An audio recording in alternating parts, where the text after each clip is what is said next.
당신은 알고 있었나? 뭐뭐라는 사실을. 한 사람, 모든 각각의 10명의 사람 중에 한 사람, 세상에서 그 한 사람이 왼손잡이라는 거. 그들은 직면한다. 어려움을. 한 사회에서, 설계된 사회, 오른손잡이의 개인들을 위해 불편하다. 그들이 쓰는 거, 일부 오른손잡이 물건들, 제품들, 뭐 이를테면 가위, 카메라, 컴퓨터, 마우스 같은 것들. 세상, 우리가 그 안에 들어가 살고 있는 세상은 설계되었다. 그렇게 되도록, 환경이 되도록. 자, 어떤 환경? 적합한 환경. 뭐에 적합한? 그게 여겨지는 것, 정상이라고 여겨지는 것. 다수의 사람들에게 있어서. 그리고 그것은, 세상은 꽉 차 있다. 물건으로 꽉 차 있다. 그들이 쓰기에 쉬운 그런 물건들. 따라서 그 사람들, 자, 속해 있지 않은 사람들, 그 범주에 속해 있지 않은 사람들은 살 수밖에 없다. 사는 거 말고는 선택의 여지가 없다. 불편함을 가지고서. 다른 말로 하자면 사람들 소수, 육체적인 다름을 가지고 있는 사람들의 소수는 뭐 이를테면 왼손잡이들, 장애인들, 나이 많으신 분들, 이런 사람들, 소수의 사람들은 둘 중에 하나, 견뎌내거나 불편함을, 혹은 일부러 찾는다. 물건을, 설계된 물건, 특히나 그들을 위해. 근데 그 물건들은 종종 어렵다. 찾아내기에 좀 어렵다.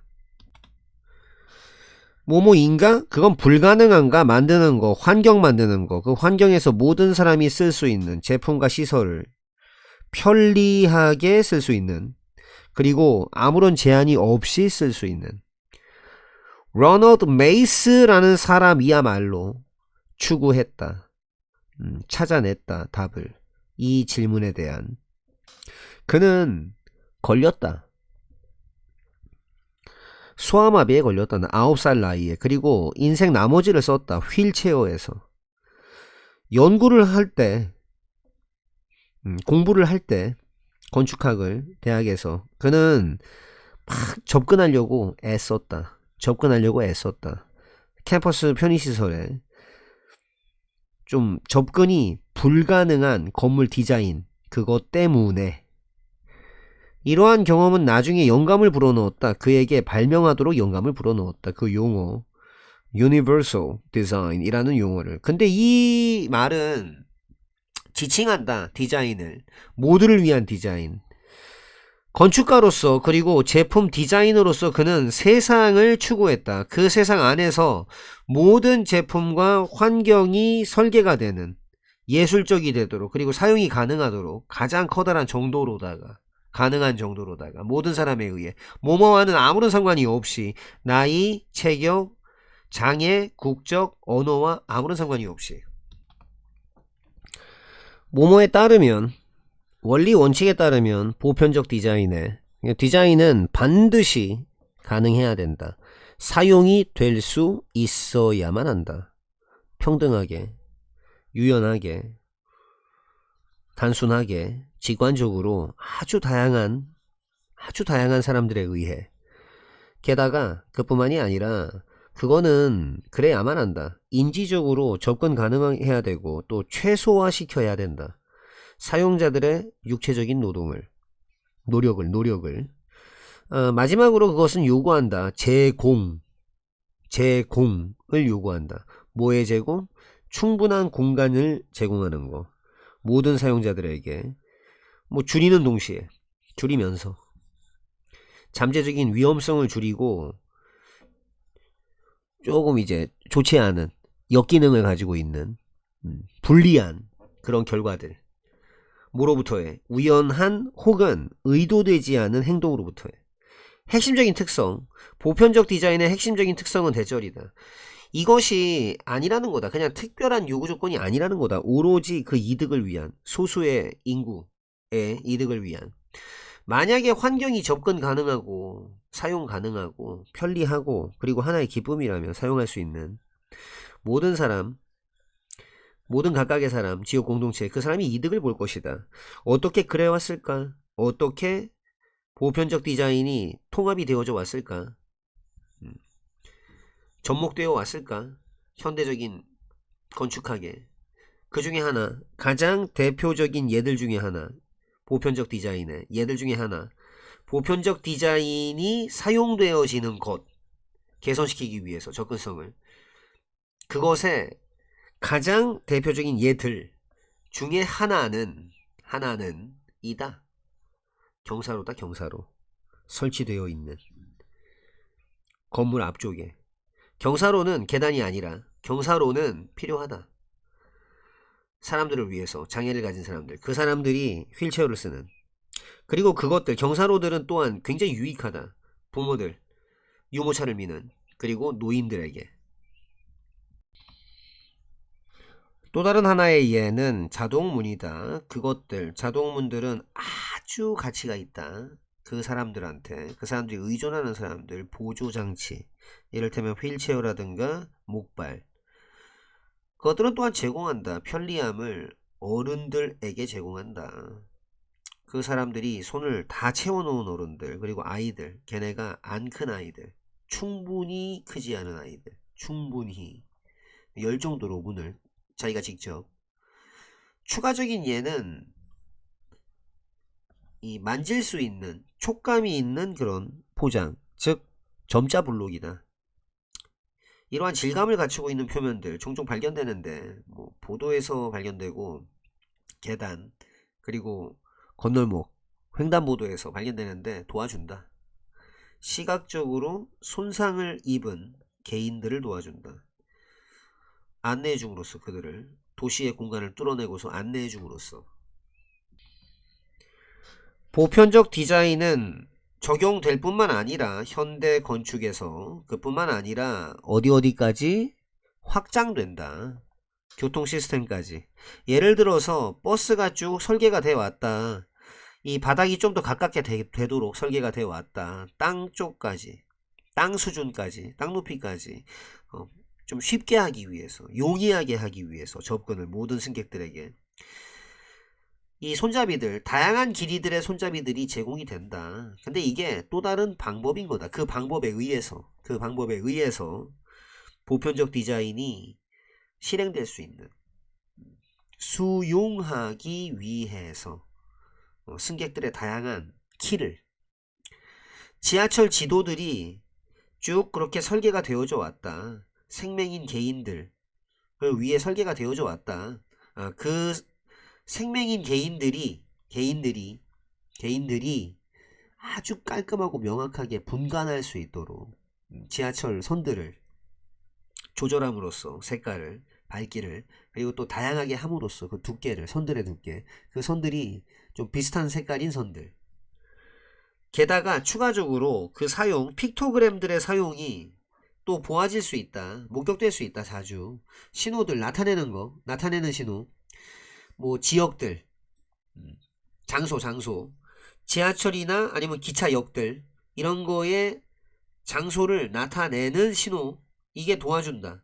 국제 여행객들을, 그 사람들이 친숙하지 않을 수도 있는 지역 언어에 비슷하게 길거리 표지판, 나타내는 표지판, 스쿨존이라든가 속도 제한이라든가 방향, 회전이라든가 멈춤 방향, 이런 거를 나타내는 도로 표지판들이 도와준다. 운전자들 인식하는 것에 있어서, 중요한 정보를 더 쉽게 인식하는 것에 있어서 도와준다. 자, 그렇긴 한데 보편적 디자인이 쭉 활용이 되어져 왔는데, 건축에서 그리고 교통 시스템에서 어떤 기간 동안 더 새로운 그러니까 더 새로운 그런 적용이 있다. 패션계에 있다. 이 옷, 설계된 옷, 디자인된 옷, 이 보편적 디자인을 가지고서 설계된 옷은 다 통합해 버린다. 신축성도 있고 또 통기성도 있는 소재들을 또 개선시키면서 안락함과 이동성을, 다른 특징들은 포함한다. 그 사용을, 자석과 벨크로, 찍찍이, 그 단추 그 자리에다 사용한다. 그거를 더 쉽게 하면서 뭐 하는 걸? 입고 벗는 거. 옷을 입고 벗기를 더 쉽게 만들며, 그게 또 포함한다. 특성들을. 이를테면 좀 신축성이 있는 이 허리밴드 같은 거, 그리고 또 조절이 가능한 소매 같은 거 허용하기 위해서, 개인들, 장애를 가지고 있는 개인들이 옷을 독립적으로 혼자 입을 수 있도록 허용하기 위해서, 이런 형태의 의류가 굉장히 도움이 된다. 좋다. 아주 유익하다. 임신한 여성들에게 유익하고, 나이가 더 많으신 어르신들한테 유익하고, 그분들이 경험할 수도 있는 이동성의 문제를, 아니면 또 개인들한테 유익하다. 일시적인 부상이 있거나 아니면 의료적인 어떤 병 상태에 있는 사람들. 전반적으로 보편적 디자인의 옷은, 의류는 증진시킨다. 증가되어진 안락함과 편리성과 독립성과, 그리고 또 개선되어진 이동성과 유연성, 이 착용자들, 모든 능력을 갖춘 모든 갖가지 능력의 사용자들, 여기에 있어서 당신은 아마 발견할 수도 있다. 그게 놀랍다는 거. 보편적 설계라고 하는 게 발견될 수 있다는 거. 더 많은 장소, 부분들에서 사회의.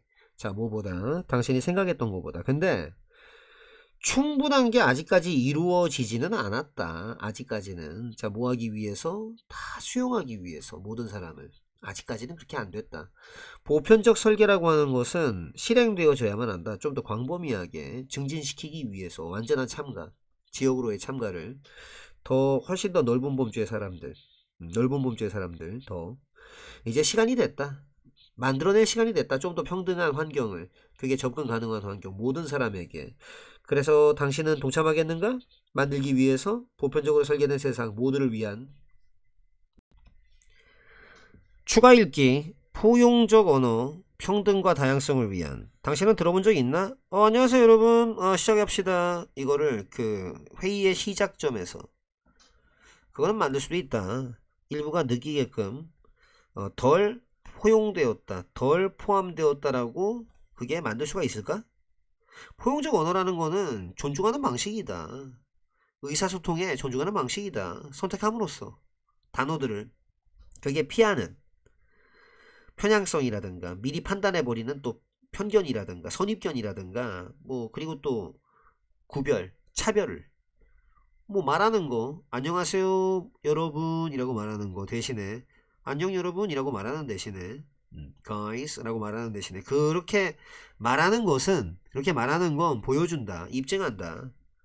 포용성을 또 줄인다. 잠재적인 장벽을 개선시킨다. 모든 사람의 소속감을. 포용적 언어라는 거는 개선시키고 증진시킨다. 평등, 존중, 다양성을 초대하면서 모든 사람이 참가하도록 사회에.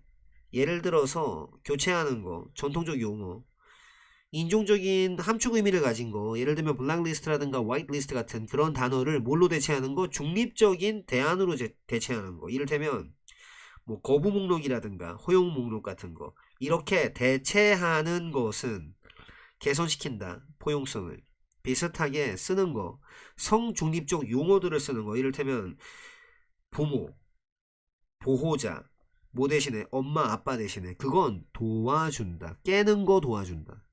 깨버리는 거, 편견을. 그리고 인정한다. 다양한 가족 구조를.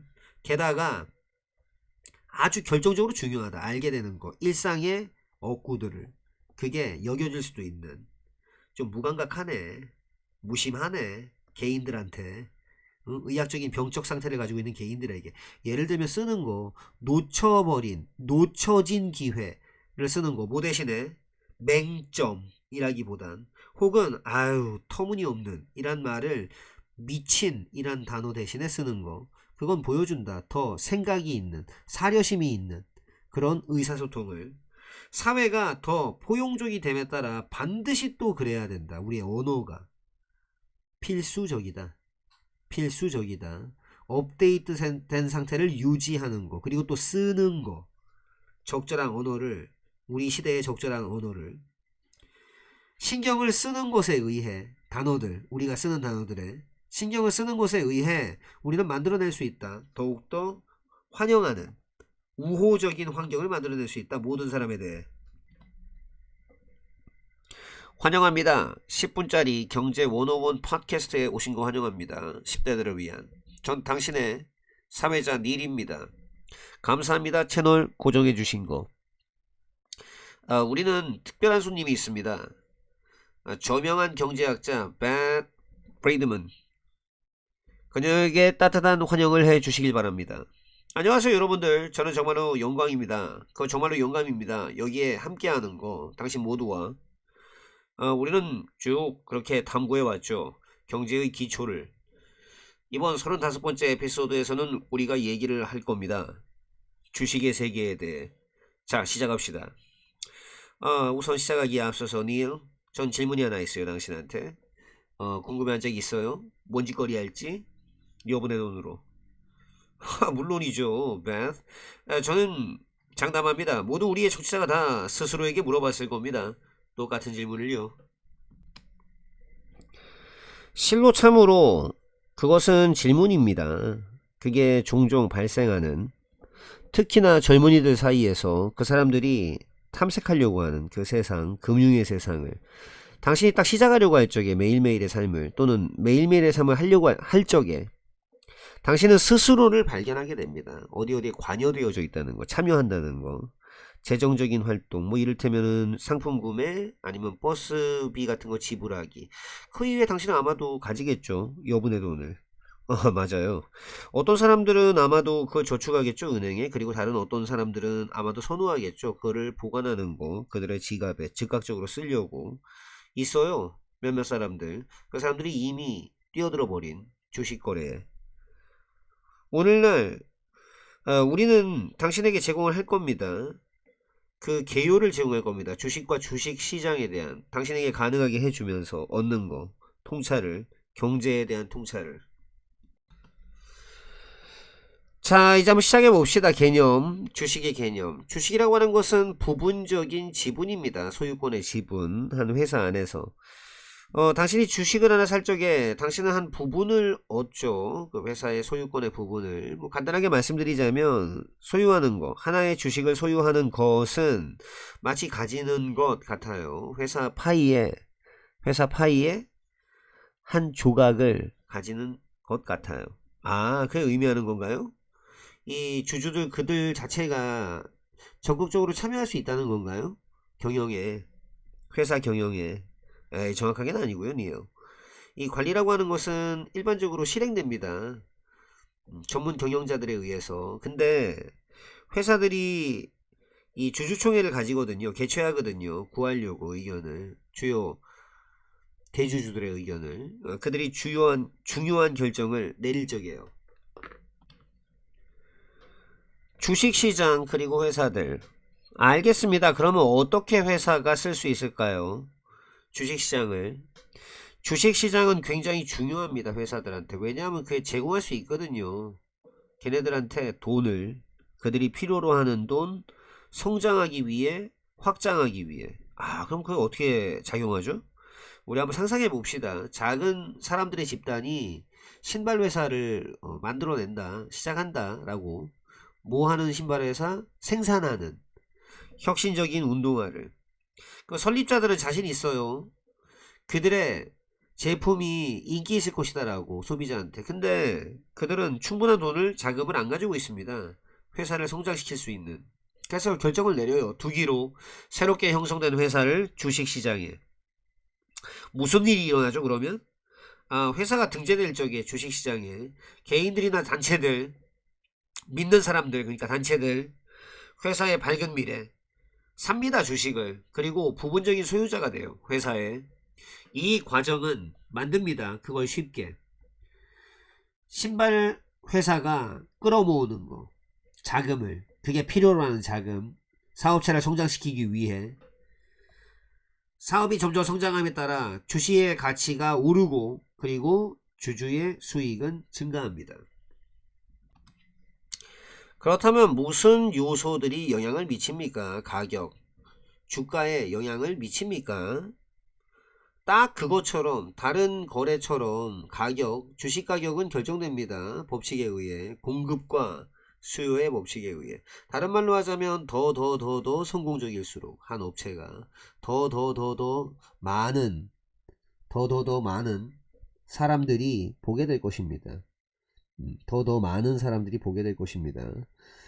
잠재적인 가치를, 회사의 잠재적인 가치, 그리고 시작할 겁니다. 사기를, 주식을 사기 시작할 겁니다. 그 수요, 주식에 대한 수요가 증가하면 증가할수록 또한 그렇습니다. 증가합니다. 주가가. 반대로 만약에 회사가 수행을 하면 실망스럽게, 그러면 주가는 떨어질 겁니다. 이해됐어요. 그럼 있나요? 어떤 다른 요소들이 있나요? 영향을 미치는 가격에. 예. 회사들은 끊임없이 그 하에 있습니다. 시장의 요소들의 영향력 하에 있습니다. 뭐 이를테면 원자재 가격이라든가 진보라든가 생산기술에, 그리고 뭐 아니면 뭐 노동비용 같은 거. 예를 들어서 그 관점에서, 원자재 가격의 관점에서 만약 고무 가격이 오르면 신발 회사는 아마 지불해야만 한다. 더 많은 것을 수입하기 위해서 고무를, 그게 필요로 하는 고무를 해외로부터 제조하기 위해 운동화를, 이게 결국에는 영향을 미친다. 생산 가격에 영향을 미치고 몸으로 이어진다. 더 높은 가격으로 이어진다. 소비자 시장에서의. 소비자들이 구매하는 걸 망설임에 따라 회사의 운동화를, 회사는 아마 몸으로부터 고통을 겪을 수도 있다. 형편없는 수행도. 그리고 그게 몸으로 이어진다. 감소로 이어진다. 주가에. 그렇게나 많은 것들이 있네요. 고려해야 할. 추가적으로 투자자들 아마도 모모에 대해서 좀 우려하고 걱정할 수도 있다. 회사의 리더십이나 혹은 명성에 대해서. 요즘에는 점점 더 많은 사람들은 시작한다. 뒷받침하는 거. 회사를, 그러니까 지지하는 거. 어떤 회사? 우선시하는 회사. 공공의 가치를. 뭐 이를테면은 비즈니스 투명성이라든가 뭐 환경적인 친근성, 친환경성, 그리고 사회적 정의. 구매하는 데 있어서 그런 주식을 그들은 추구할 뿐만 아니라 재정적인 목표를 또한 기여하기도 한다. 만드는 것에 더욱더 지속가능한 경제 시스템을, 그게 이득을 주는 전체 사회에. 모든 이런 변수들, 이런 것들이 유발할 수 있다. 매일매일의 변화, 주가에 있어서의 변화를 일으킬 수 있다. 주식시장에서 어떻게 투자할 것인가. 주식시장에 그런 것 같네. 더 어려워지는 것 같다. 우리가 배움에 따라 좀 더 주식에 대해서. 그럼 어떻게 우리가 투자하지? 주식시장에. 당신은 주식을 살 수 있다. 공식 장소를 통해 주식 거래소라 불리거나 혹은 주식시장이라 불리는 거기에서 당신이 쉽게 사거나 팔 수 있는 주식을, 회사의 주식을. 당신은 아마도 생각할 수도 있다. 투자하는 거, 주식에 투자하는 것은 이다라고. 쉬운 방법이다. 이득을 볼 수 있는. 근데 만약에 당신이 투자를 하고 있으면 당신은 반드시 준비가 되어져야만 한다. 돈을 잃을 것을 준비가 되어져 있어야 된다. 왜냐하면 주식시장은 끊임없이 요동치기 때문에, 위로 올라갔다 내려갔다 fluctuate 하기 때문에 위기가 있다. 상실과 그리고 빚의, 부채의 위기가 있다. 투자하기, 주식에 투자하는 것은 빡세다, 힘들다, 난 장담한다. 우리 청취자들이 궁금해 할 것이라고. 최고의 투자 옵션에 대해서. 근데 그거는 어디에 달려있다. 개인 환경에 달려있다. 일반적으로 똑똑하다. 그게 투자하는 거, 무언가에 투자하는 거, 그게 당신의 관심을 끄는. 이를테면은 회사, 어떤 제품들 뒤에 있는 회사, 당신이 거기 관심 있는 제품. 항상 기억하라. 당신의 연구를 할 것을, 또 정보를 받은 상태로 머물 것을, 어떤 회사에 관해서 당신이 거기 투자하는, 그리고 좀 염두에 두어라. 당신의 위기의 용인 능력, 어디까지 참을 것인가, 이거에 염두를 두어라. 투자하기는 강력한 도구이다. 부를 구축하기 위한. 근데 그건 또 필수적이다. 그걸 접근하는 거, 지식과 조심성을 가지고. 현명한 말이다. 닐 맞다. 난 희망한다. 오늘날의 에피소드가 도움이 됐기를 당신에게. 난 돌아올 것이다. 또 다른 흥미진진한 주제를 가지고 다음번에. 그래서 분명히 해라. 채널 고정해라. 10분 경제 101 이쪽으로 다시. 만약 당신이 알게 된다면, 이 에피소드가 도움이 됐다는 것을 알게 됐다면 그것을 공유해라. 어떤 친구한테. 그 친구가 아마 관심이 있을 수도 있는 친구, 배우는 것에 좀 더 경제에 대하여. Further reading. Bull market vs. bear market. 주식시장의 움직임이라고 하는 건 뭐뭐로 나뉘어질 수 있다. 두 개의 주요한 성향으로. 강세장 대 약세장. 강세장. 강세장이라고 하는 것은 이다. 점점 오르는 주식시장의 상황이다. 그 안에서 경제 조건들이 아주 호의적인 투자자들에게, 그것들은 포함한다. 그 경제 조건들은 포함한다. 높은 고용률, 국내 총생산의 증가, 다른 긍정적인 경제 지표들. 생각해봐라. 돌진하는 황소를 들판에서 쳐 올린 채로 그 뿔을. 강세장에서 투자자들은 종종 믿는다. 시장의 현재, 미래의 성과를. 따라서 그들은 증가시킨다. 이때 그들, 투자자들 증가시킨다. 그들의 주식 구매를, 그리고 유지한다. 그들의 투자를. 약세장. 마치 서 있는 곰처럼 딱 낮춘 채로, 낮춰버렸던 채로 그것에 앞발을. 약세장은 암시한다. 감소를 암시한다. 주가에 있어서. 그것은 일어난다. 언제? 이 경제적인 조건들, 이런 것들이 호의적이지 않을 적에. 그리고 대부분의 주식은 경험한다. 감소를 경험한다. 가치에 있어서의 감소. 요소들, 이를테면 낮은 국내 총생산의 성장률이라든가, 아니면 점점 오르는 실업률이라든가, 낮은 임금들, 낮은 임금, 이런 것들이 가능한 조건들이다. 약세장에. 어려운 경제적 상황에서 투자자들은 자주 가진다. 부정적인 관점을 가진다. 주식시장의 부정적 관점을. 그리고 이건 그들로 하여금 팔도록 이끌지도 모른다. 그들의 주식을. 데이터의 힘, 스포츠에 있어서. 오클랜드 애틀랜틱스가 메이저리그 야구팀인데 20경기를 연속으로 이겼을 적이 2002년. consecutively, straight, successively, in a row. 그때 프로스포츠 업계는 충격을 받았다. 충격을 받았다. astounded, stunned, 이건 좀 어이 털리는 충격. amazed, 기분 좋게 좀 놀란 거.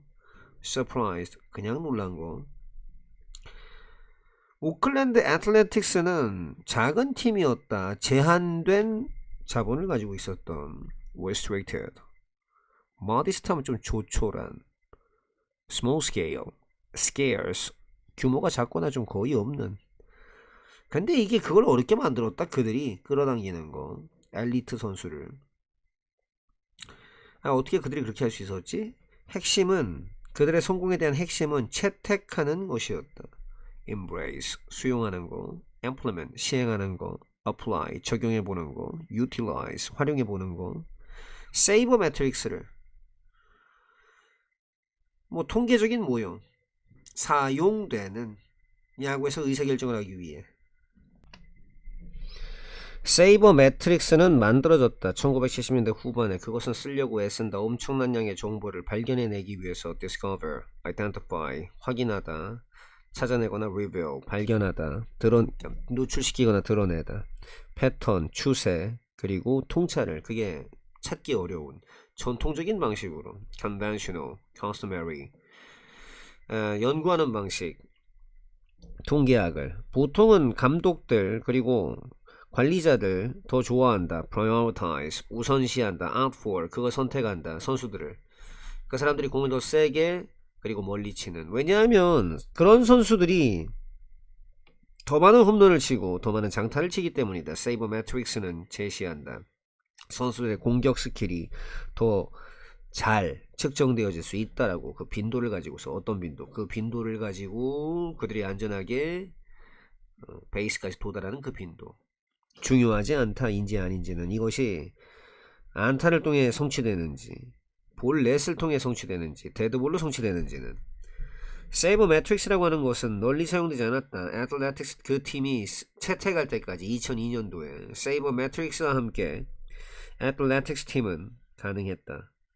확인하는 게 가능했다. 저평가된 선수들을 underappreciated, neglected, 무시되는, less recognized, 덜 인정받는 그런 선수들, 상당히 중요한 기여도를 가지고 있는 선수들 이기는 것에, 그리고 만들었다. 강력한 팀을 만들었다. 작은 비용으로. 그 성공, 애틀레틱스 팀의 성공은 촉발했다. 다른 팀들이 재빠르게 채택하도록 세이버 매트릭스를.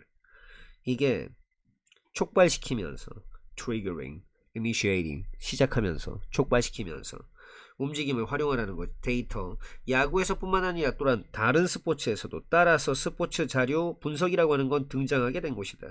arose, originated, come into existence. 시스템적인 접근법으로서 예측할 수 있는 게임의 결과를. 축구에서는 리버풀 축구클럽, 영국 프리미어리그, 그 축구클럽이 비슷하다 뭐뭐라, comparable, analogous, 유사한, resembling으로 쓸 적에는 뒤에 전치사를 안 쓰는다는 점. 이 오클랜드 애틀레틱스하고 비슷하다. 야구에 2010년 리버풀은 겪었다. experienced, went through, 겪었다, 변화를 겪었다, 소유의. 반면에 자료 분석가들이 이미 아주 저 프리미어 리그에서 대세를 이루고 있을 적에 널리 퍼져 있었는데, 그 당시에 그렇긴 했지만 새로운 소유지 클럽에 이 사람이 이제 또한 가지고 있었는데, 야구팀도 미국에 이 사람이 밀어붙이기로 목표를 두었다. intended, 의도했다. sought, 추구했다. 자료 분석을 축구에서 새로운 그러한 새로운 차원으로 끌어올리려고 했다. 그래서 그는 요구했다, 주장했다, 요청했다. 대절을. 그 클럽이 당연히도 형성해야 된다. 당연히도 새 자료팀을. 그 새 팀은 포함했다. 물리학자, 캠브리지 대학 출신의, 그리고 핵과학자, 하버드 출신의, 그리고 전직 체스 챔피언.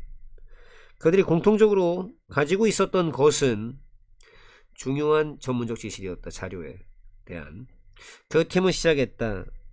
적용하기를, 써먹는 거, 한번 실행해 보는 거, 써보는 거, 활용하는 거, 분석을 핵심적인 클럽 관리에서 포함해서 선수 모집과 부상 예방, 그리고 전략, 그 경기 동안에 그 팀은 분석했다, 조사했다, 평가해봤다, 연구했다, 평가했다. 엄청난 양의 자료를 모집하기 위해 선수, 그 사람이 딱 들어맞는 팀 플레이 스타일에 훈련에 있어서 그들은 모았다. 축적하고 모았다. 자료를. 선수의 움직임 패턴, 심장 박동, 그리고 바이탈 사인 같은 거 쓰는 것에 의해서 GPS 트래커를, 그리고 센서를 막으려고, 피하려고, 줄이려고, 최소화시키려고, 완화시키려고, 부상을. 경기 동안에 그들은 썼다. 라이브 자료를 썼다. 실황 자료 만들기 위해서 그 전략 결정을 만들려고. 이를테면 교체라든가, 그리고 뭐 포메이션 같은 거, 누굴 어디다 둘 것인가. 그 데이터 팀은 칭찬을 받았다. 박수갈채 받았다. 아주 축하하는 거 당했다. 그들의 노력에 대해서 리버풀 축구 클럽이 리그 챔피언십에서 우승했을 때 처음으로 30년 만에 2020년. 그 등장은, 스포츠 분석의 등장은 그냥 알아차려지지 못한 채로 간 게 아니었다. 무시당한 게 아니었다. 인식 안 된 게 아니었다. 감지되지 않았던 게 아니었다. 즉 주목할 수밖에 없었다. 한국 스포츠 업계에 의해서 한 주목할 만한 예, 성공의 예는 한국 여자 컬링팀이다. 그 이후에, 첫 등장 이후에 겨울올림픽 경기 2014년 그 팀은 깨달았다. 그 필요성을 향상시켜야 되는 필요성. 뭐 또 개선시키거나, 아니면 좀 더 가다듬거나 폭발적으로 증가시키거나, 아니면 최적화시키는 거. 그것에 다 이렇게 사사사사 하고 쓰는 그 스위핑 기술. 이 스위핑이라고 하는 거는 녹인다. 얼음을 녹이고 만든다. 돌을 더 빠르게 움직이도록. 만약에 너무나 많은 얼음이 녹으면 근데 얼음이 너무 빠르게 움직이고 타겟을 놓치게 된다. 반면에 만약에 충분한 얼음이 녹지 않으면은 돌이 멈춘다. 도달하기 전에 타겟에. 그 양, 녹는 얼음의 양은 달려있다. 의존한다. 뭐뭐에 의해 결정된다. 의존한다. 영향을 뭐뭐에 의해 받는다. 그 스위핑하는 그 속도에. 그리고 압력에 가하는 거, 너무 많은 압력을 가하는 거 속도를 늦춘다. 스위핑 속도를. 그리고 집중하는 거, 오로지 속도에 집중하는 것은 그걸 어렵게 만든다. 옮기는 거, 충분한 힘을 빗자루에 딱 알맞은 균형을 찾는 거, 속도와 압력 사이에. 그것이 중요하다. 녹이기 위해서 올바른 양의 얼음을 확인하기 위해서, 결정짓거나 감지하거나 딱 집어내기 위해서 가장 효과적인, 성공적이거나 최적이거나 영향력이 빡 있는 그런 기술을 한국팀은 설계했다. 스위핑 측정 장치를. 그 장치는 뭐뭐로 구성돼 있었다. 구성돼 있었다. 적외선 카메라 그리고 센서로 딱 붙어있는, 어디에? 플레이어 몸에, 신발에, 그리고 빗자루에 통해서, 장비를 통해서, 모션 캡처 스크린을 통해서 발 압력값하고 그리고 다른 자료들이 획득되어졌다. 수집되어졌다. 모아졌다, 되찾아와졌다, 획득되어졌다. 분석을 위해 딱 모니터링한 다음에 그 변화를, 온도에서의 변화, 얼음 표면에, 그 팀은 결론을 내렸다. 뭐뭐라고 결정지었다. 뭐뭐네, 답이 이거네라고. 속도가 더 경제적이네, 가성비 오지네, 효율적이네, 비용 대비 효과적이네 라고. 힘보다 스위핑을 위한 그 사용, 데이터 분석의 사용은 아주 결정적이었다. 아주 필수적이나 아주 그냥 생명에 관련된 정도로 중요하거나 중추를 이루는 것이었다. 팀의 승리에, 은메달 그 획득에, 2018년 평창 겨울올림픽. 그 성공적인 사용, 스포츠 분석에, 그것은 성공적 사용은 제한되지 않았다. 컬링팀에 한국 여자 양궁팀이 완전히 지배하고 있었다. 아주 뛰어났다. 누구보다 더 잘 수행했다. 완전 대세를 이루고 있었다. 스포츠에서 수십 년간. 근데 그 팀은 그쪽으로 고개를 돌렸다. 스포츠 분석으로 유지하려고 그 우위를, advantage, superiority, 우위를 누구보다, 그 라이벌보다 준비해 있어서 2020년 도쿄올림픽. 그 팀은 개발했다. 시스템을, 모니터링 하려고 하는 시스템. 그 선수의 심장박동을 씀으로써 아주 진보된, 발전된, sophisticated, 정교한, cutting edge, 최첨단의, innovative, 혁신적인, state of the art, 최첨단의 그런 시각적인 컴퓨터 기술, 전환시킬 수 있는 기술, 얼굴 색깔의 변이를 fluctuation, 올라갔다 내려갔다, 심장박동으로 그 데이터가 수집되어졌다. 심리훈련을 위해서 도와주려고, 선수들이 유지하도록, sustain, 유지하도록, stabilize, 안정화시키도록, 안정적인 심장박동을, 결정적인 순간에. 그 팀은 또한 만들어냈다. AI 코치를. 그게 도와줬었던, 조절하는 것을, 그 쏘는 그 폼을, 한마디로 모양, 형태. 그 팀 매니저들은 요청했다. 뭐뭐라고, AI 감독이 편집해야 된다라고. 당연히 훈련 비디오를 선수들의 도와주려고, 실질적인 연습, 실제 분석. 선수들 그리고 감독들은 썼다. 편집된 비디오를 분석하기 위해서 선수의 평상시 그 습관이나 약점을. 능동적인 사용, 데이터 분석의 사용, 한국 여자 양궁팀의 사용은 줬다. earned, 벌어다줬다. deliver, 전달해줬다. 그들에게, 그들의 9번째 올림픽 금메달을 연속으로 도쿄에서. 있다. 여전히 제한이 있다. 무엇을 자료 분석이 포착할 수 있는지, 경기에서 요소들, elements, aspects, variables, 변수들, components, 구성 요소들, 뭐 이를테면은 뭐 팀 케미 같은 거. 근데 이게 되게 중요한데, 연관돼 있는데 얼마나 사람들이 잘 어울릴 수 있는가, 이게 어려운 상태로 남아 있을 것 같다. 측정하기에는. 비슷하게 likewise in the same way. 같은 뭐 비슷하게 선수들의 수행도를 예측하는 거 경기에서 이거는 전적으로 정확할 수는 없다. 왜냐하면 선수들이 인간이기 때문이다. 기계가 아니라. 여전히 스포츠 분석이라고 하는 것은 부인할 수 없을 정도로 끌어올리고 있다. 개선시킨다, 향상시킨다, 아주 폭발적으로 향상시킨다, 발전시킨다. 수준을, 플레이 수준을 다양한 스포츠에 걸쳐서, 그리고 팬들은 즐기고 있다. 이러한 발전을.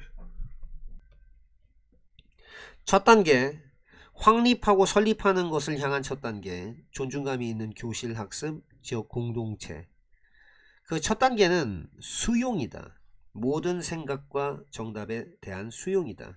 뭐랑 상관없이, 명백한 오류하고는 전혀 상관없이 풍부한 수학적 토론들 일어나고 발생할 수가 없다. 만약에 이런 기대감이 제 기능을 하지 못한다면 우리는 반드시 뭐뭐라는 점을 기억해야 된다. 틀린 정답은 종종 뿌리 내리고 있다라는 거. 잘못된 개념에, 그리고 그러지 않으면, 이런 생각들이 허용되어지지 않으면, 가져와지도록 허용되어지지 않는다면 전면으로, 그렇다면 우리는 학생들이 직면할 수, 그들의 생각에 직면하도록 그렇게 도와줄 수가 없다 라는 점을 우리는 반드시 기억해야 된다. 학생들, 걔네가 안전한 학습 환경에 있는 학생들은 기꺼이 위험을 감수한다.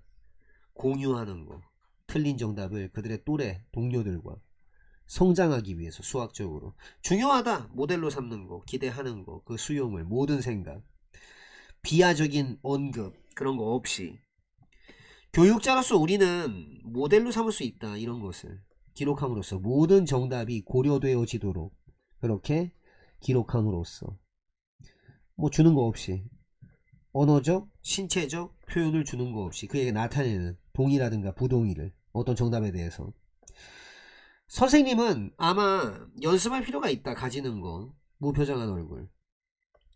학생들은 선생을 올바른 정답에 대한 원천으로서 기대한다. 즉 올바른 정답을 선생에게서 찾는다.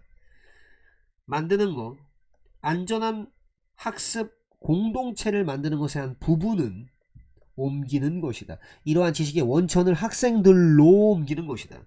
갖추게 함으로써, 그들을, 학생들을 갖추게 해서 방어하게 함으로써, 그들의 정답 뒤에 있는 생각을 방어할 수 있게끔 도와줌으로써, 갖춰줌으로써.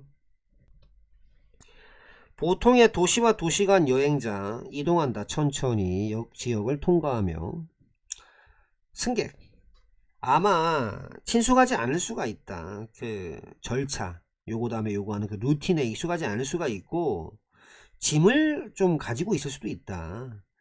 뭐 취급해야 될 짐, 또 맡겼다가 아니면은 뭐 저 되찾을 그런 짐이 있을 수도 있고, 긴 기다림을 가질 수도 있다. 환승 때문에, 아니면 뭐 좀 연착된 기차 때문에, 아니면은 정보나 음식이나 편안한 앉을 자리를 필요로 할 수도 있다. 통근객들은 다른 한편으로, 반대로 통근객들은 친숙하다. 경로에 친숙하다. 그 역을 통과하는, 거의 없거나 아예 없다 짐이. 그리고 보통은 서두른다. 그들은 직접적인 어디로의 접근, 어디로부터의 접근, 이런 걸 원한다. 지역 길거리, 그리고 교통수단으로의 이러한 두 가지 교통의 형태들 유지되어져야만 한다. 각각 따로따로 피하기 위해서 갈등을, 혼란을. 어떤 커다란 역에서, 뭐 이를테면 그랜드 센트럴 터미널 같은 거, 뉴욕시에 이 통근 기차, 그리고 또 도시와 도시 사이의 기차들 도착하기도 하고 출발하기도 한다. 다른 층에서. 더 작은 역에서는 각각의 승강장 사용되어져야만 하고, 또 교통은 또 그렇게 유도되어져야만 한다. 그래서 두 개의 이 동선이 서로 교차가 안 되게, 어떤 경우들에 있어서는 각각의 역이 사용된다. 명쾌하고 간결한 방향 표지, 그리고 또 이 길을 유도해주는 그런 표지, 그리고 다른 어떤 수단, 뭐 일로 가라 절로 가라 절로 가라 절로 가라 하는 그런 채널화 수단, 이런 것들이 바람직하다. 대부분의 공연 조명은 몸으로 구성되어 있다. 몇몇의 또는 많은 다양한 장면들로 구성되어 있다. 그걸 우리가 쭉 불러왔던 조명 상태라고. 각각의 조명 신호 단서는 촉발한다. 변화를, 새로운 상태로의 변화를. 배우처럼 조명 신호는 보통은 계기를 필요로 한다. 동기를 필요로 한다. 이게 아마도 어떤 것일 수가 있다. 굉장히 명백한 거. 이를테면 신호, 밝게 하기 위해서 요구되는 신호. 방 환경을 한 배우가 조명 스위치를 켤 적에, 아니면은 뭐 이를테면은 재빠른 증가 강도에 있어서 그 끝부분에, 댄스곡 끝부분에 전통적인 뮤지컬에서 버튼 큐라고 알려진, 다른 때에는 우리가 신호를 필요로 할 것이다. 제공할 신호를 필요로 할 것이다. 미묘한 변화를 제공하는 거, 어떤 분위기에 있어서 몇 분간에 걸쳐. 그리고 이게 동기부여를 받는다. 아마도 그런 것에 의해서 언급, 뭐 해가 지는 거, 일몰에 대한 언급이라든가, 아니면 의도, 천천히 바꾸려는 의도, 그 느낌, 공연의 느낌을 정상적인 곳에서 위협적인 곳으로 바꾸려는 그 질문. 조명이 뭐라지? 각각의 작품에 대해서, 이 작품에 대해서 라는 그 질문은 물어봐지는 것을 필요로 한다. To be asked. asking으로 바꿔도 상관없습니다. 이거 각각의 순간에 대해서, 그 작품에 각각의 극적인 어떤 단위라든가 장면, 그리고 각각의 전환, 여기마다 제기될 필요는 좀 있다. 방은 그 자체의 소리를 가지고 있다. 왜냐하면 그것들이 부과하니까 그것들의 특성, 속성을 오디오 신호에다가, 그것들 안에 담겨있는 그 오디오 신호에다가, 그런 사실상 실제로 약간 좀 놀랄만하다. 소리, 뭐 이를테면 음악 같은 거, 뭐 어디에서 나오는 헤드폰으로 나오는 그게 똑같이 들릴 거다. 모든 곳에서 무슨 음향적 환경 우리가 그 안에 있다고 하더라도, 응? 헤드폰이라고 하는 건 똑같이 들릴 것이고, 그 왜냐하면은 방이라고 하는 건 부분이 아니니까. 그 재생 신호, 그 경로, 그것의 부분이 아니니까. 하지만 소리, 뭐 이를테면 음악가드 같은 소리, 이 스피커에서 나오는, 확성기에서 나오는 그런 소리는 다르게 들릴 거다. 모든 음향 환경에서, 모든 각각의 방, 거기에서 당신이 스피커를 설치하는 그 방은 유발할 것이다. 소리, 당신이 듣는 소리를 다르게 되도록 유발할 것이다.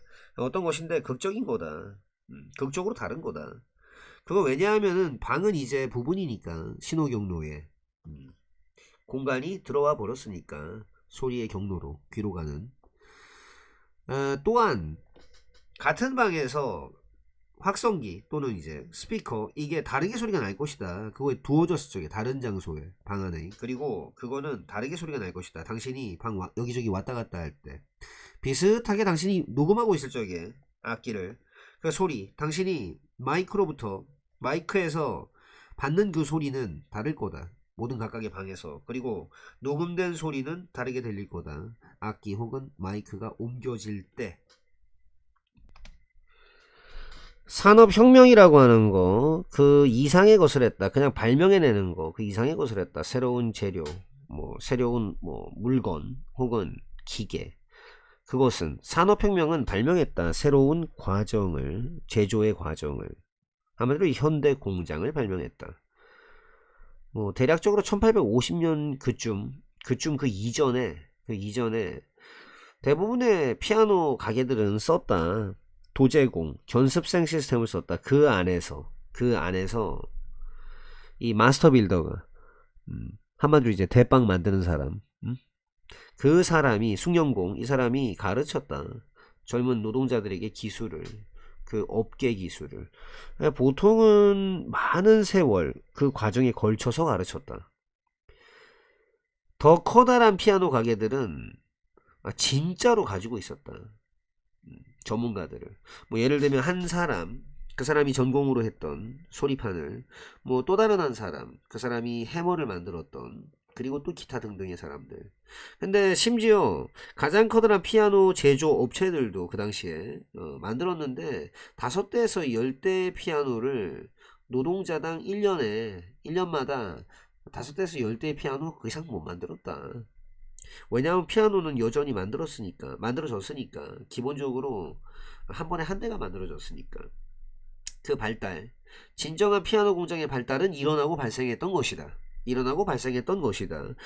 최초로 미국에서. 그리고 이것은 이끌어졌다. 요나스 치커스라는 사람, 보스턴에 있는, 그리고 나중에 이 스타인웨이 가문에 의해서 뉴욕에 있었던 이러한 공장들은 결과로 이어졌다. 향상의 결과, 양쪽 다의 향상, 효율성, 그리고 질. 예를 들어서 그 공장들 중에 하나, 그 당시에 그 공장들 중에 하나는 그 자체에 철을 주조하는 그 시설을 가지고 있었다. 근데 거기에서는 이렇게 만들었다. 그 금속으로 된 판때기를 만들었다. 그리고 그것들은 여겨졌다. 뭐뭐이다라고, 아주 가장 유용하다라고 여겨졌다. 논문 기반 박사 과정에서 학생들 전형적으로 쓴다. 상당한 양의 시간 그리고 노력을 연구하는 데 쓴다. 특정 주제. 그렇긴 한데 이러한 깊은 몰입, 빠져들기, 특정 영역에 그게 허용해 주는데, 철저한 탐구, 이해를 허용해 주기는 하지만 그게 또한 결과를 낳을 수도 있다. 좁게 만들어 버리는 결과를 낳을 수도 있다. 초점을 학생들이 됨에 따라, 더 깊게 몰입하게 됨에 따라 그들의 연구에, 그들은 아마 시간을 좀 덜 쓸 수도 있다. 탐사하는 데다가 관련된 분야라든가 아니면 획득하는 것에다가 시간을 덜 쓸 수도 있다. 기술을, 그들의 즉각적인 바로 좀 인접한 영역 공부에. 그 결과 이러한 단 하나의 초점이라고 하는 건 아마 제한할 수도 있다. 그 폭을, 지식 그리고 기술의 폭을, 발전되어진 그 과정 동안에.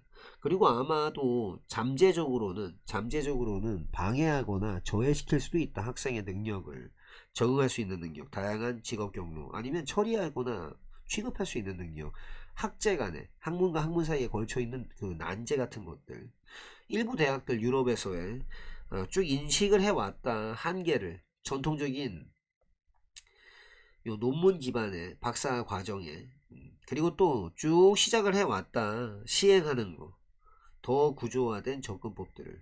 이러한 구조화된 과정, 박사 과정들 종종 결합한다. 연구를 수업이나 훈련과 결합한다. 이전 가능한 기술에 있어서의 그런 훈련, 수업 이런 것과 결합하고, 또 통합함으로써 수업이라든가 세미나라든가 워크샵이라든가 아니면 인턴십 같은 것들을 교육과정에 포함시킴으로써, 통합시킴으로써 그들은 목표를 둔다. 제공하는 거, 학생들에게 더 넓은 기술 세트를 제공하는 거, 그리고 더 잘 그들을 대비시키는 거, 다양한 직업 경로 같은 것들. 학계를 넘어서서 아카데미아, 학계.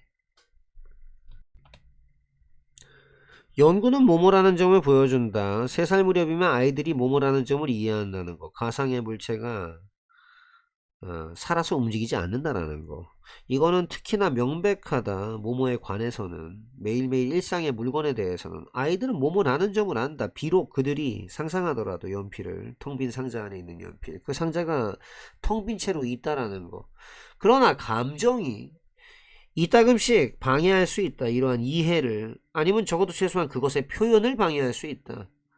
즉, 비록 그렇지만 아이들은 알지만 괴물이 실제하지 않는다는 거. 근데 그 생각, 괴물, 침대 밑에 있는 괴물에 대한 생각은 아마도 충분할 수 있다. 만들기에 충분할 수 있다. 한 아이가 거절하도록. 그 방 안으로 들어가는 거를 밤에.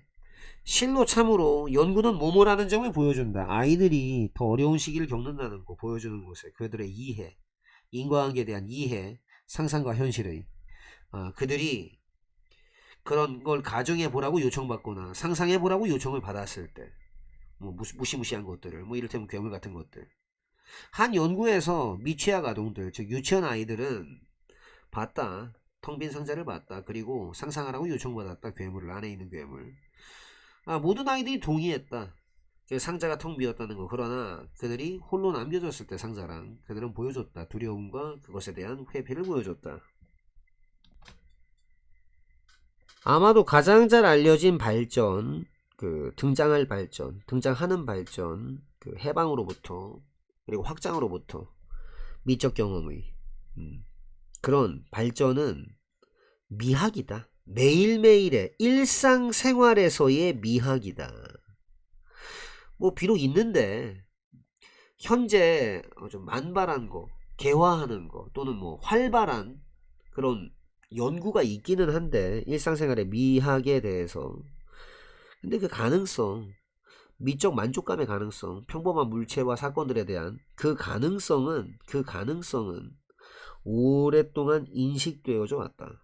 비록 그렇지만 뭐 좀 폄하되고 또는 격화되고 그리고 또 좀 무시를 당했지만 이 지배적인 철학적 이론에 의해서 널리 가치 있게 여겨졌는데, 널리 뭐 시인에 의해서, 특히나 뭐 로마 시인들 그리고 또 시인들, 뭐 아시아 전통 시인들 이런 사람들에 의해서 널리 가치 있게 여겨졌는데, 그 미적인 거라는 거, 일상생활에서 일상 상황에서 미적인 거, 그 미적인 거라는 거는 오랫동안 인식되어져 왔다. 소설가에 의해서. 그게 아마도 가장 적절할 것이다. 하지만 뭐 하는 게 찾아내는 거, 그것에 좀 일시적인 그것에 또는 현대적인, 여기서는 현대적인, 그것의 현대적인 지적인 기원, 현대적 지적 기원을 존 듀이의 Art as Experience라는 그 거기에서 찾는 게 아마도 좀 적절할 것이다. 그 책에서 듀이는 그렇게 주장했다. 그러니까 반박했다. Argue against. 반박했다. 반대되는 주장을 펼쳤다. 그 분리에 반대되는 주장. 삶으로부터 예술을 분리시켜버리는 것에 대한 반대하는 주장을 펼쳤다. 기초를 둠으로써 미적 경험의 기초를 뭐 생물학적이고도 문화적인 조건들, 인간 삶에 그런 조건에 기초를 두면서 그는 찾았다. 아르망, 미적인 것을 어디에서 찾은 게 아니다.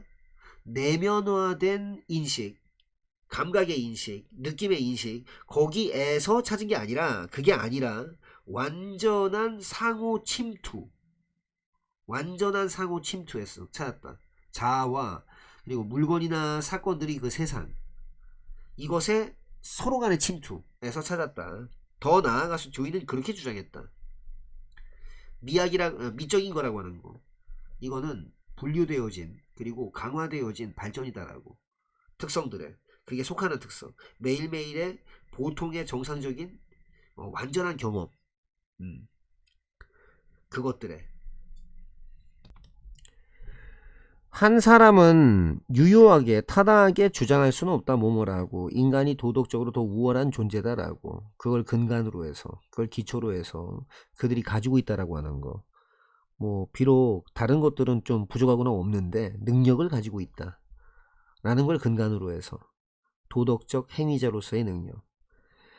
그 이유는 뭐뭐라는 점이다. 뭐뭐에 관한 한 도덕적 기준에 관해서 오로지 그 존재들이 능력을 가지고 있는 존재들, 도덕적 행위자의 능력을 가지고 있는 존재들만이 의미 있게 뭐뭐다 라고 말해줄 수 있으니까 둘 중 하나, 도덕적으로 좋거나 도덕적으로 나쁘다라고. 오로지 도덕적인 존재들, 행위자들이 판단되어질 수 있다, 이다 라고.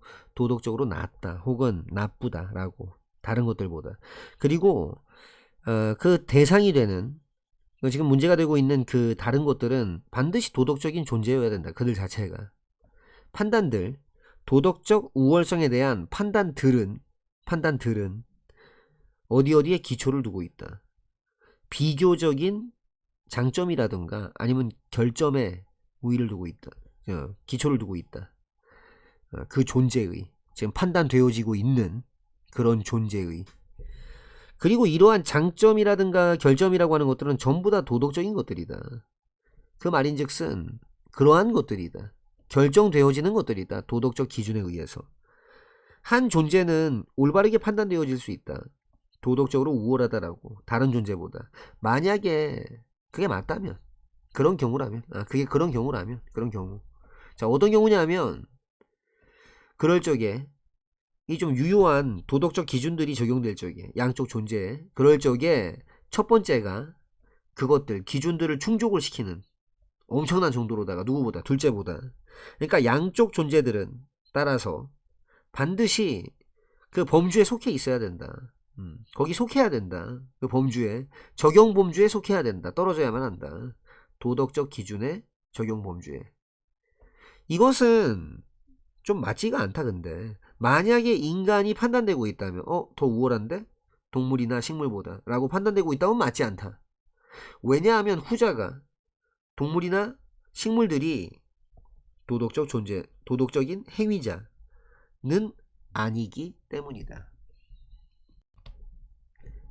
그런 인공적인 잠깐 멈춤을 채워주는 것들, 뭐 기계에 의해서 만들어진 보충제 같은 것들, 이 침묵에 대한 그런 이 pause fillers 이런 것들은 아마 만들어내는데 도움을 줄 수는 있다. 더 자연스럽게 소리가 나는 그런 억양을 기계로 생성된 발화 패턴에서, 그리고 또한 그렇게 도움이 될 수가 있다. 설득하는데 AI의 인간 대화자들을 설득해서 뭐뭐라고 설득하는 거, 그 인간 대화자들이 하고 있네, 또 다른 인간과 대화를 하고 있네 라고. AI의 인간성, 침묵에 대한 인간성은 등장했다. 이러한 맥락에서.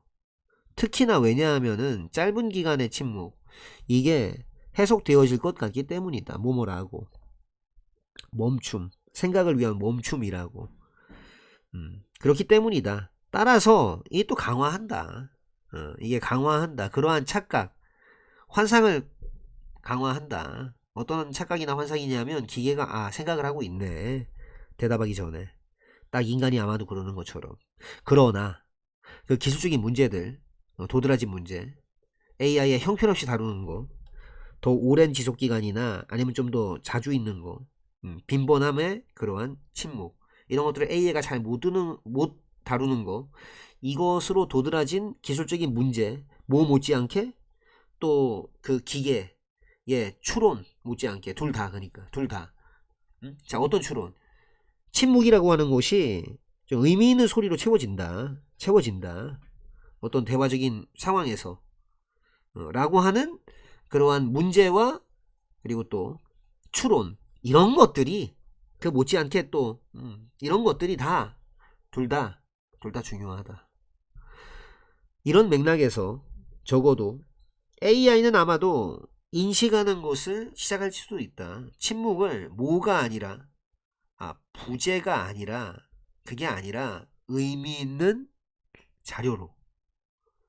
그런데 그렇게 이제 침묵을 부재가 아니라 의미 있는 자료로 인식하기는 하는데 AI의 혼란이라고 하는 거, 언제 있는, 제시됐을 때 있는, 상당한 침묵이 제시되어졌을 때 있는 그런 AI의 혼란, 그리고 또 그 이해, 짧은 좀 쉬는 어떤 그 표식, 이런 것들이 동같이다라는 거, 그 목소리 표시하는 것들, 이런 것과 마찬가지다라는 거, 뭐 이를테면 뭐 이런 것과 같은 발화 표지, 이렇게 하는 것들, 이런 혼란과 그런 이해가 다 가리킨다.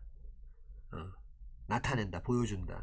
AI의 점점 계속되는 선호도, 소리를 침묵보다 더 선호하는 거, 존재를 부존재보다 더 선호하는 거, 그걸 나타낸다. 표준화라고 하는 거, 정보의 표준화는 효과다. 인쇄의. 왜냐하면 그게 허용했으니까, 정확한 복제를 허용했으니까, 정보의 그런 방식으로 이 손으로 쓰는 원고, 그 복사가 뺏기기가 허락하지 않았던 그런 방식으로. 그럼 명백하다. 그 대조에서, 자, 무엇과 무엇 사이의 대조? 여행일지, 마르코 폴로의, 그리고 또 그것들 여행일지들, 크리스토프 콜럼버스의. 그가 돌아온 다음에 중국에서 1295년, 그러니까 한 세기하고도 반 전에, 인쇄 있기 전에, 그러니까 한 150년 전쯤, 폴로의 이야기는 뺏겨졌다. 대략 한 150개의 다른 원고, 손으로 쓴 필사본으로. 그렇게나 많은 차이점이 있었기 때문에, 그래서 그것 우리는 확신할 수가 없다. 어떤 버전이 진짜인지를. 대조적으로 오로지 한 가지 버전이 있다. 크리스토프 콜럼버스의 편지에, 그 탐사에 관한, 카리브해 탐사 1490년에. 왜냐하면 그것들은 다 고정됐으니까, 인쇄로. 인쇄 형태로. 그리고 널리 배포됐으니까 그 시대, 그것들이 쓰여진 그 시대에. 그래서 정확성에 대한 확신은 방식인 거다. 인쇄가 개선이라는 거. 오래된 구슬로 하는 그런 원고, 구슬 필사 문화보다, 그거보다 개선이다 라는 한 면모이다. 고고학적인 증거는 시사한다. 뭐뭐라는 점을. 다양한 농작물들이 경작이 되고 있었다라는 거. 기원전 9500년 그 정도 일찍 레반트 지역에서 수천 년에 걸쳐 계속적인 지속적인 혁신, 이게 폭발적으로 증진시켰다. 농업 생산력을 줄이면서 육체 노동을. 그러나 점점 커지는 전 세계의 인구수가 늘 항상 그렇게 요구해 왔다. 요구를 할 것이다. 항상 요구를 할 것이다. 더 많은 음식을. 그게 예상되어진다. 뭐뭐라는 점. 2050년까지는 전 세계 인구가 증가할 거라는 거. 97억 명으로.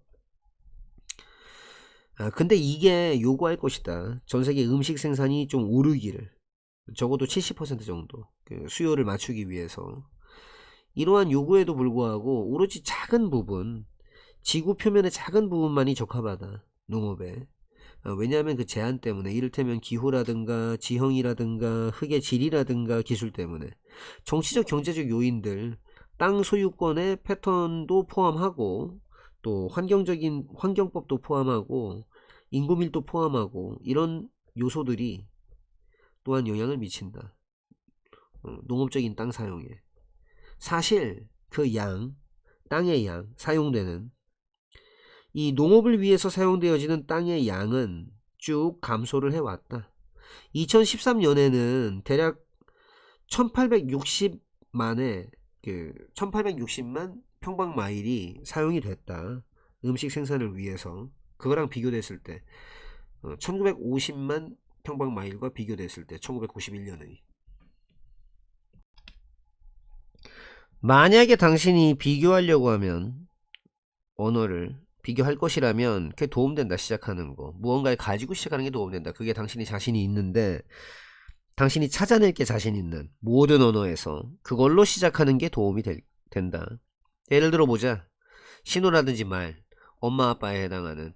만약 당신이 덧붙인다면, 다른 가족관계를 이 범주에다가 덧붙인다면, 아들, 할머니, 숙모 또는 이모, 처남 또는 뭐 형부, 경우에 따라서 시동생, 사촌.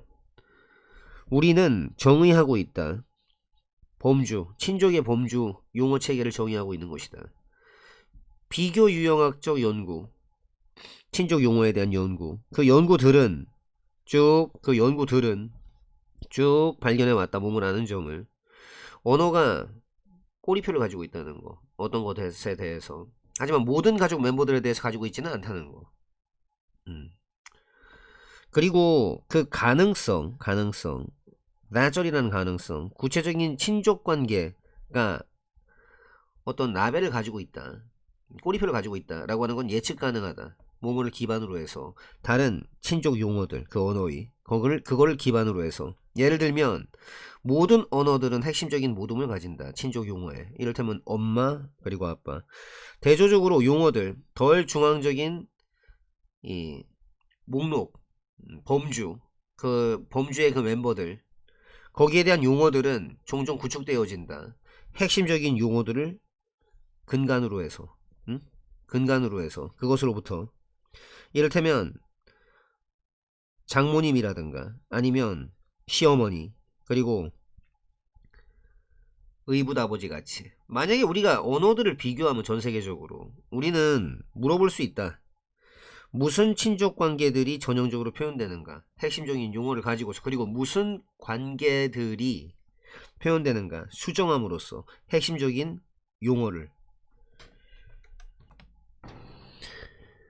몇 가지 방법들이 있다. 참가자들, 가상 역할놀이 안에 있는 참가자들이 전달할 수 있는 어떤 것들, 허구 세상에 관한 것들을 다른 참가자들에게 전달할 수 있는 그런 몇 가지 방법들은 존재한다.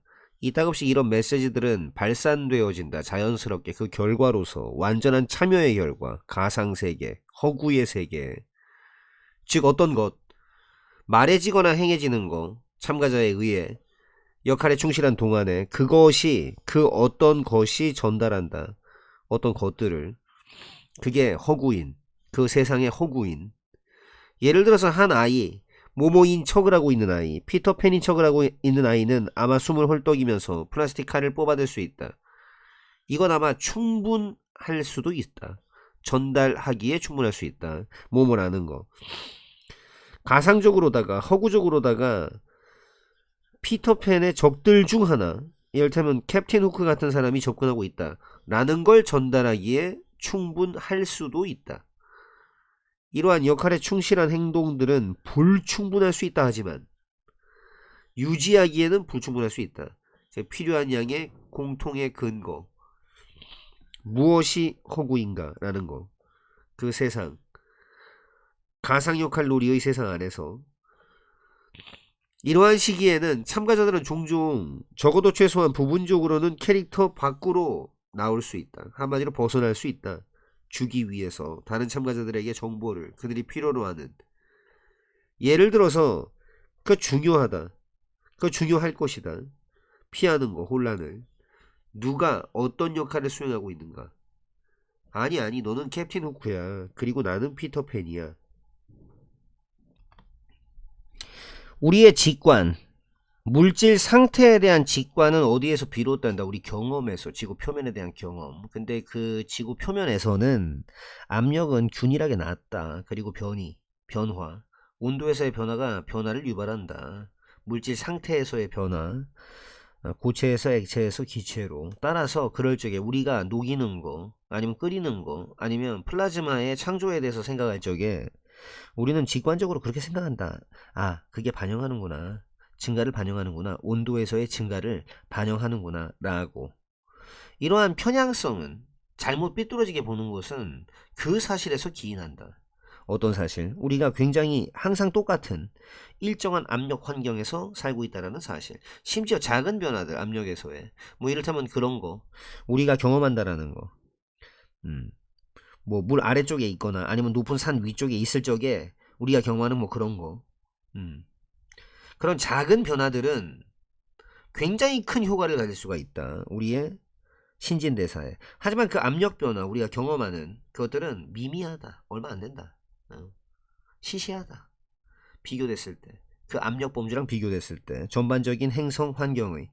왜냐하면 압력이라고 하는 건 통제가 되니까 그 무게에 의해서 그 위쪽에 깔려있는 그 물질. 그렇기 때문에 압력이라고 하는 건 증가한다. 아주 빠르게 증가한다. 깊이와 더불어서. 깊어질수록 압력은 엄청 증가한다. 상상해봐라. 그 압력을. 형성된 압력. 무게에 의해 바위. 1마일 두께. 한 1.6km 정도.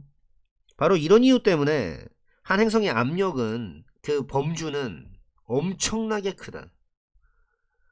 사실상 제로 압력에서, 우주 공간에서 그 압력에 이르는, 수백만 기압에 이르는 압력, 그 행성의 내부 안에서. 그럴 적에 자기 실험이라고 하는 거, 전통적인 실험이라고 하는 거, 이것들이 둘 다 가능할 때 그 차이점, 그것들 사이의 차이점은 종종 닮아 있다. 그 차이랑 닮아 있다. 학습과 보여주기.